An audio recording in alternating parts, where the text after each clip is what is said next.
Ako po si Emanuelito Bautista, 20 years old po. Gusto ko po yung BSID course dahil po sa aking kabansanan. Darili lang po ang mga nagagamit ko po.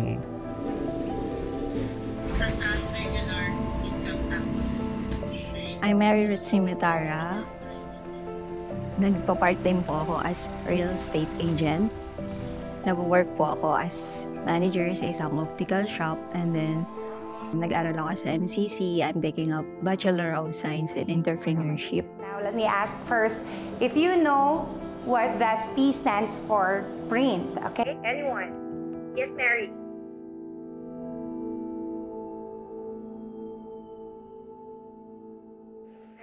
Paano po maging isang IT expert po?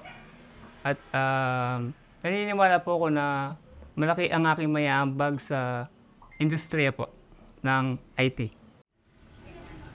Ang disability ko po ay Duchenne muscular dystrophy po. Kuya Emma, kumusta yung online class mo? Paunti-unti pong inuubos yung aking muscle cells sa po yung kalamnan po. Nalaman ko po na wala pong gamot ang aking sakit. Yung po lifespan po ng sakit ko po is 20 to 30 years old po.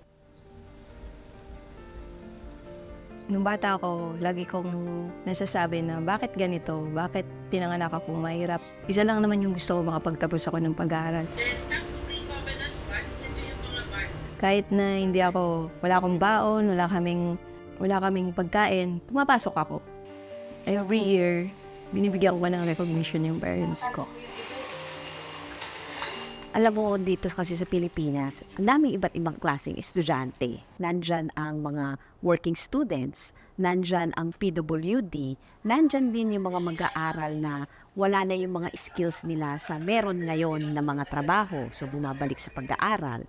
At ito ay lahat ng mga rason kung bakit minsan hindi sila nagiging estudyante rin talaga. Now I'm going to give you a QR code to scan. You have to choose there which GDS you are familiar of. Please scan the QR code. To be able to cope up into this world, you really need education. It's really hard, of course, to be educated ngayong panahon na to because it's really too expensive. But with the presence of the city colleges and the state universities, it's now easier to fulfill the dreams of the students kasi there is a free education now. Mabalacat City College is a community college. We want to be accessible and as inclusive as possible. And that's where technology came to our aid. Doon namin nakilala ang Huawei Smart Classroom. Pwede na ang mga working students and even PWDs, even working mothers.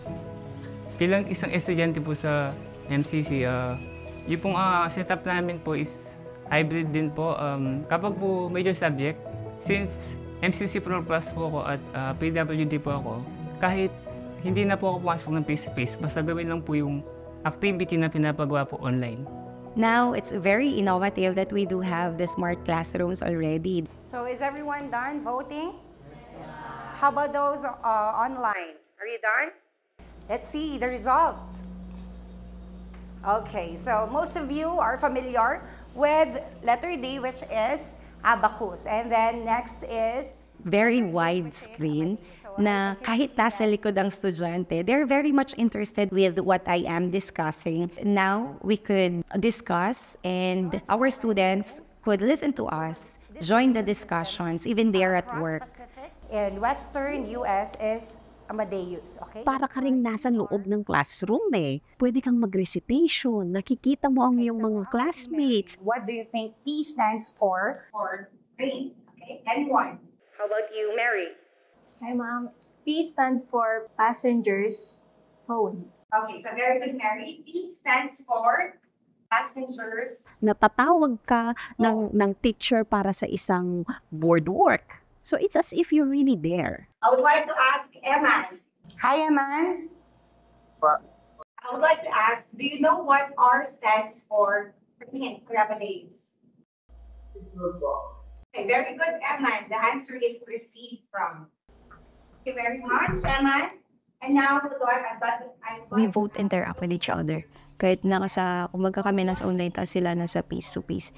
And we can communicate as well. Ang edukasyon talaga ay para sa lahat. It's been 2 years po nung na-install yung Smart Classroom natin. And wala po siyang naging problema. The Huawei Smart Classroom is not vulnerable for anything threats to our system because we monitor our connection through the Smart Classroom. Sa katunayan, dahil dito sa mga efforts ng MCC making education accessible and inclusive through technology, nakuha namin ang prestihiyosong Times Higher Education Awards in Digital or Technology. Nung nakita kasi namin itong technology nito, marami siyang na-unlock na possibility sa mga students or yung access sa learning. Right now, we are focusing on Smart Classroom. But in the future, we are more focusing on the smart campus na. Hindi naman po kasi dapat maging negatibo tayo sa buhay. Wala yung iniisip na kaya ko at matatapos ko yung kurso. Kahit marami pong hadlang, pagsubok sa buhay ay dapat natin ipagpatuloy ang ating pag-aaral. Yung education talaga is susi siya sa success. And I claim it already na magsa-successful ako sa buhay. Gusto ko lang maging healthy sila. At nandyan sila sa time na makuha ko yun. Upang ibigay ko sa kanila yun. For all the Filipino students out there are institutions like us. Go to your local college, tell them about yourself. I am sure they will work around the condition that you have also. Everything is now provided for you, free education, and these innovations. So you just have to take a step and finish your studies. So Huawei will continuously innovate technologies and solutions in order to bring digital to every person, home, organization for a fully connected, intelligent world.